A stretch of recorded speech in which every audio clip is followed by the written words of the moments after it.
जरा एक पल के लिए सोचिए, आप समुद्र के बीच एक जहाज पर सफर कर रहे हैं। चारों तरफ सिर्फ अथाह पानी है और अचानक एक जोरदार टक्कर के साथ सब कुछ बदल जाता है। कुछ ही मिनटों में जहाज समुद्र में समा जाता है।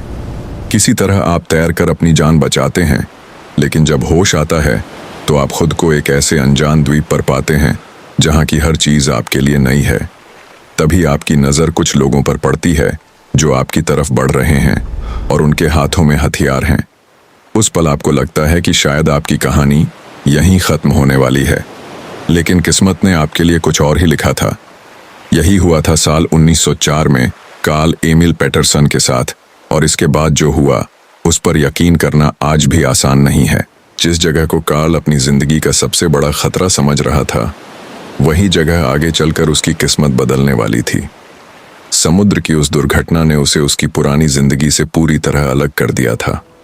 एक तरफ उसका जाना पहचाना संसार था, जहां वह एक साधारण स्वीडिश नाविक था, और दूसरी तरफ एक दूरस्थ द्वीप था जहां की भाषा, संस्कृति और लोग उसके लिए पूरी तरह अजनबी थे।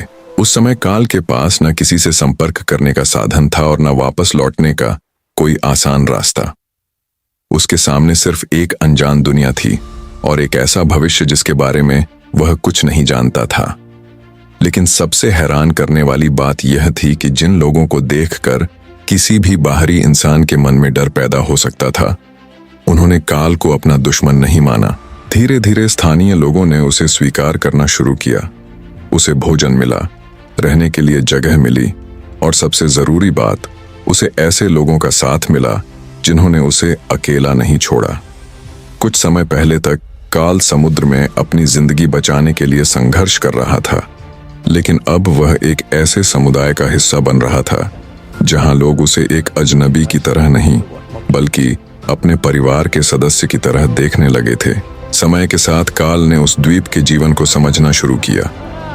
उसने वहां की भाषा सीखी, लोगों की परंपराओं को जाना और उनके साथ रहना शुरू किया। किसी बाहरी व्यक्ति के लिए किसी अनजान समाज में अपनी जगह बनाना आसान नहीं होता, लेकिन काल ने सिर्फ वहां रहने की कोशिश नहीं की, बल्कि उस जगह और वहां के लोगों को दिल से अपनाना शुरू कर दिया।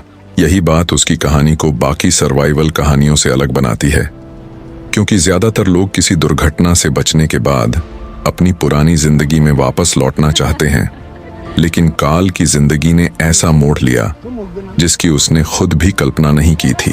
धीरे धीरे उसका रिश्ता उस द्वीप के प्रभावशाली परिवारों से जुड़ने लगा, और एक विदेशी नाविक तथा स्थानीय संस्कृति के बीच की दूरी कम होती गई। काल ने उस जगह को सिर्फ रहने की जगह नहीं माना, बल्कि वहां के लोगों को अपना परिवार समझा। कुछ समय बाद उसका रिश्ता स्थानीय समाज के एक प्रमुख परिवार से जुड़ गया। यह सिर्फ एक विवाह नहीं था, बल्कि दो बिल्कुल अलग दुनियाओं का मिलन था। एक तरफ यूरोप से आया हुआ एक नाविक था जिसने समुद्र में अपनी पुरानी जिंदगी खो दी थी, और दूसरी तरफ प्रशांत महासागर की वह संस्कृति थी जिसने एक अजनबी को अपनाकर उसे अपनी दुनिया का हिस्सा बना लिया। यहीं से काल की जिंदगी ने एक नया रूप लेना शुरू किया। जो इंसान कभी समुद्र में अकेला अपनी जान बचाने के लिए संघर्ष कर रहा था, वही अब उस द्वीप पर एक सम्मानित और प्रभावशाली व्यक्ति बनता जा रहा था। लेकिन कहानी यहीं खत्म नहीं होती, क्योंकि सबसे बड़ा सवाल अभी भी बाकी था। आखिर एक साधारण स्वीडिश नाविक इतनी दूर एक द्वीप पर जाकर इतना महत्वपूर्ण कैसे बन गया? इसका जवाब सिर्फ किस्मत नहीं था। काल ने उस समुदाय को समझने की कोशिश की, उनके जीवन को अपनाया, और बदले में लोगों ने भी उसे अपना विश्वास दिया। यही विश्वास धीरे धीरे उसकी सबसे बड़ी ताकत बन गया। समय बीतने के साथ काल का नाम उस द्वीप से जुड़ने लगा, और उसकी कहानी धीरे धीरे दुनिया तक पहुंचने लगी। एक ऐसा आदमी जो कभी समुद्री दुर्घटना के बाद एक अनजान जमीन पर पहुंचा था, अब उसी जगह की पहचान बन चुका था। लेकिन उसकी कहानी का सबसे प्रसिद्ध हिस्सा अभी बाकी था, क्योंकि दुनिया उसे सिर्फ एक ऐसे नाविक के रूप में याद नहीं करने वाली थी जो जहाज दुर्घटना से बच गया था, बल्कि उस इंसान के रूप में याद करने वाली थी जिसने एक अनजान द्वीप पर जाकर अपनी पूरी जिंदगी बदल दी। एक साधारण नाविक से एक प्रभावशाली व्यक्ति बनने तक का कार्ल एमिल पैटरसन का सफर इतना अनोखा था कि आज भी उसकी कहानी लोगों को हैरान कर देती है। एक इंसान जो समुद्र में खो गया था, आखिर कैसे एक नई दुनिया में अपनी पहचान बनाने में कामयाब हुआ। यही है कार्ल एमिल पेटरसन की वह असाधारण कहानी।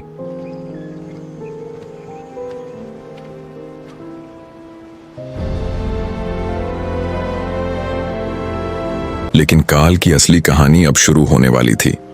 जिस द्वीप पर वह कभी एक अजनबी की तरह पहुंचा था, वही जगह धीरे धीरे उसकी पहचान बनने लगी। समय के साथ कार्ल ने खुद को उस नए समाज का हिस्सा बना लिया। उसने वहां के लोगों के जीवन को समझा, उनकी परंपराओं को अपनाया और उनके साथ मिलकर रहना सीखा। अब वह सिर्फ एक बचा हुआ नाविक नहीं था, बल्कि उस समुदाय का एक भरोसेमंद सदस्य बन चुका था। लेकिन उसकी जिंदगी में एक और बड़ा बदलाव आने वाला था। द्वीप पर रहते हुए कार्ल का रिश्ता स्थानीय समाज के एक प्रभावशाली परिवार से जुड़ा। यह परिवार उस क्षेत्र में काफी सम्मान रखता था और यहीं से कार्ल की जिंदगी ने एक नया मोड़ लिया। उसने स्थानीय प्रमुख की बेटी सिंगडो से विवाह किया। यह सिर्फ एक शादी नहीं थी, बल्कि दो अलग अलग दुनियाओं का मिलन था। एक तरफ यूरोप से आया हुआ एक स्वीडिश नाविक था, जिसकी शुरुआत समुद्र में एक दुर्घटना और संघर्ष से हुई थी। दूसरी तरफ थी प्रशांत महासागर की वह संस्कृति, जिसने एक बाहरी इंसान को अपनाकर उसे अपने परिवार का हिस्सा बना लिया था। शादी के बाद कार्ल का जीवन पूरी तरह बदल गया। जिस इंसान के पास कभी अपनी जान बचाने के अलावा कोई रास्ता नहीं था, अब उसके पास एक परिवार था, एक घर था और एक नई जिम्मेदारी थी। उसने द्वीप पर खेती और व्यापार से जुड़ना शुरू किया। धीरे धीरे उसने वहां अपनी एक अलग पहचान बना ली। उसकी मेहनत और लोगों के साथ उसके रिश्तों ने उसे समुदाय में सम्मान दिलाया। लेकिन कार्ल की कहानी सिर्फ इस वजह से खास नहीं थी कि वह एक द्वीप पर रह रहा था। सबसे हैरान करने वाली बात यह थी कि एक विदेशी व्यक्ति जो कभी समुद्र से बहकर वहां पहुंचा था, अब उसी जगह के लोगों के बीच इतना महत्वपूर्ण बन चुका था कि लोग उसकी बातों और फैसलों को महत्व देने लगे थे। यही वजह थी कि समय के साथ उसकी कहानी में उसे लोकप्रिय रूप से द्वीप का राजा कहा जाने लगा। हालांकि ऐतिहासिक रूप से कार्ल कोई औपचारिक राजा नहीं था, लेकिन लोगों के बीच उसकी स्थिति और प्रभाव इतना खास था कि यह नाम उसकी कहानी का हिस्सा बन गया। एक ऐसा इंसान जिसकी शुरुआत एक दुर्घटना से हुई थी, अब उसी जगह पर सम्मान और पहचान हासिल कर चुका था। लेकिन कार्ल की कहानी यहीं नहीं रुकी। कई सालों बाद उसने अपनी जन्मभूमि स्वीडन लौटने का फैसला किया।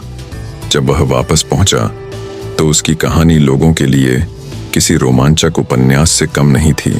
एक साधारण नाविक जो समुद्र में गायब हो गया था, अब एक ऐसी कहानी लेकर वापस आया था जिसमें दुर्घटना, अजनबी दुनिया, नया परिवार और एक पूरी तरह बदली हुई जिंदगी शामिल थी। उसकी कहानी अखबारों और लोगों के बीच चर्चा का विषय बनने लगी। लोग हैरान थे कि कैसे एक इंसान ने एक ऐसी जगह पर नई जिंदगी बना ली जहां शुरुआत में उसके बचने की उम्मीद भी मुश्किल लग रही थी। लेकिन हर असाधारण कहानी की तरह कार्ल की जिंदगी में भी उतार चढ़ाव आए। समय बदलता गया, परिस्थितियां बदलीं और उसकी जिंदगी ने कई नए मोड़ देखे। लेकिन एक बात कभी नहीं बदली, उसकी कहानी हमेशा लोगों को यह सोचने पर मजबूर करती रही कि इंसान कितनी दूर जाकर भी एक नई शुरुआत कर सकता है। क्योंकि कार्ल एमिल पेटरसन की कहानी सिर्फ एक जहाज दुर्घटना से बचने की कहानी नहीं थी। यह कहानी थी एक ऐसे इंसान की जिसने अपनी पुरानी दुनिया खो दी, लेकिन एक नई दुनिया खोज ली। एक ऐसा नाविक जो समुद्र में खो गया था, लेकिन इतिहास में अपनी जगह बना गया। कार्ल एमिल पेटरसन की कहानी अब दुनिया के सामने आ चुकी थी, लेकिन उसकी जिंदगी का सफर अभी खत्म नहीं हुआ था। एक समय था जब वह समुद्र के बीच एक खोया हुआ नाविक था, जिसे खुद नहीं पता था कि अगला दिन वह देख भी पाएगा या नहीं। लेकिन कुछ वर्षों बाद वही इंसान एक ऐसी कहानी के साथ दुनिया के सामने खड़ा था जिसे सुनकर लोग हैरान रह जाते थे। एक विदेशी नाविक जो एक दूरस्थ द्वीप पर पहुंचा था, जिसने वहां एक नया परिवार बनाया, एक नई संस्कृति को अपनाया और उसी जगह पर अपनी पहचान बनाई। कार्ल की जिंदगी इस बात का उदाहरण बन गई कि कभी कभी सबसे बड़ी मुश्किलें ही इंसान को उसकी सबसे अलग पहचान तक पहुंचा देती हैं। लेकिन समय के साथ परिस्थितियां बदलने लगी। द्वीप का जीवन हमेशा आसान नहीं था। व्यापार, परिवार और बदलती परिस्थितियों के बीच कार्ल को कई चुनौतियों का सामना करना पड़ा। उसकी जिंदगी में खुशियां भी आईं और मुश्किलें भी। उसने अपने परिवार और उस जगह के साथ एक लंबा समय बिताया जिसे कभी उसने सिर्फ एक अनजान द्वीप समझा था। लेकिन अब यह जगह उसके लिए सिर्फ एक द्वीप नहीं थी, यह उसका घर बन चुकी थी। बाद के वर्षों में काल की कहानी धीरे धीरे दुनिया के अलग अलग हिस्सों तक पहुंची। लोगों के लिए यह विश्वास करना मुश्किल था कि एक साधारण नाविक जो एक समुद्री दुर्घटना के बाद लगभग खो गया था, उसने एक बिल्कुल अलग दुनिया में अपनी पूरी जिंदगी दोबारा बना ली।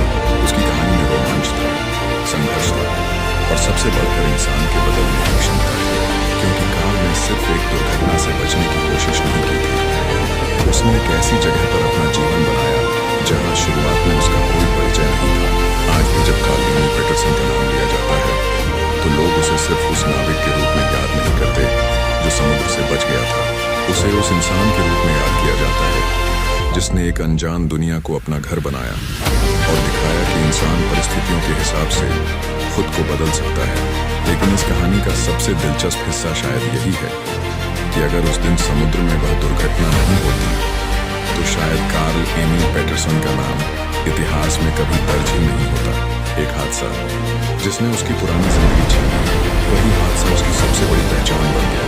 समुद्र की लहरों ने उसे उसके घर से हजारों किलोमीटर दूर पहुंचा दिया था, लेकिन उसी सफर ने उसे एक ऐसी जिंदगी दी जिसे दुनिया आज भी याद करती है। एक साधारण स्वीडिश नाविक से लेकर एक दूरस्थ द्वीप के सम्मानित व्यक्ति बनने तक का काल का सफर यह दिखाता है कि कभी कभी जिंदगी के सबसे अनजान रास्ते ही इंसान को उसकी सबसे बड़ी कहानी तक ले जाते हैं। शायद यही वजह है कि कार्ल एमिल पेटरसन की कहानी आज भी लोगों को आकर्षित करती है, क्योंकि यह सिर्फ एक जहाज दुर्घटना की कहानी नहीं है, एक ऐसे इंसान की कहानी है जिसने सब कुछ खोने के बाद एक पूरी नई दुनिया